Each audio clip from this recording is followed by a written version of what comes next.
सनातन संस्थेच्या वतीनं रविवारी देशभरात 55 ठिकाणी गुरुपौर्णिमा महोत्सवाचं आयोजन करण्यात आलंय। कोल्हापूर जिल्ह्यात 2 ठिकाणी या महोत्सवाचं आयोजन करण्यात आलंय। कोल्हापूर शहरातील राजारामपुरीमधील इंद्रप्रस्थ हॉल आणि गडिंग्लजमधील देसाई मंगल कार्यालय या ठिकाणी महोत्सव संपन्न होणार असल्याचं सनातन संस्थेचे डॉक्टर मानसिंग शिंदे यांनी सांगितलंय। नमस्कार, मी डॉक्टर मानसिंग शिंदे, सनातन संस्था। यावर्षी गुरुपौर्णिमा रविवार दिनांक 21 जुलै 2024 या दिवशी आहे। गुरुपौर्णिमा म्हणजे गुरूंच्या प्रती कृतज्ञता व्यक्त करण्याचा दिवस। या दिवशी गुरुतत्व हे नेहमीपेक्षा 1000 पटीने अधिक प्रमाणात कार्यरत असतात। हिंदू धर्मातील अद्वितीय अशी सर्वश्रेष्ठ परंपरा म्हणजे गुरुशिष्य परंपरा। प्राचीन काळापासून जेव्हा जेव्हा राष्ट्र आणि धर्मावरती संकटे आली आहेत तेव्हा या गुरुशिष्य परंपरेने राष्ट्र आणि धर्माचं रक्षण केलेलं आहे आणि धर्म संस्थापनेचं कार्य केलेलं आहे।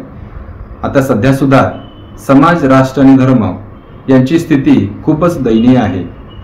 त्यामुळे अशा वेळी लोकशाहीतील दुष्प्रवृत्तींच्या विरोधात सनदशीर मार्गाने लढा देणे आणि रामराज्यासारख्या हिंदू राष्ट्राची स्थापना करणे हे सुद्धा काळानुसार गुरुसेवाच आहे। या दिवशी सनातन संस्थेच्या वतीने श्री व्यासपूजन तसेच सनातन संस्थेचे प्रेरणास्थान परमपूज्य भक्तराज महाराज यांच्या प्रतिमेचे पूजन असणार आहे। त्याचबरोबर राष्ट्र आणि धर्म याबद्दल मान्यवरांचे विचार आणि आनंदी जीवनासाठी आणि रामराज्याच्या स्थापनेसाठी साधना याविषयी मान्यवरांचे मार्गदर्शन असणार आहे।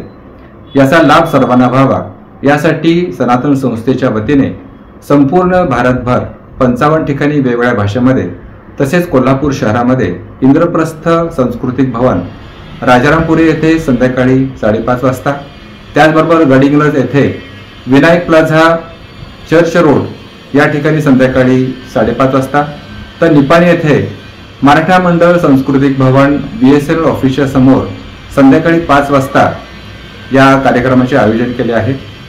तरी सर्व राष्ट्रप्रेमी आणि धर्मप्रेमी हिंदूंना माझी विनंती आहे की या कार्यक्रमाला आपण सर्वांनी उपस्थित राहावे। नमस्कार।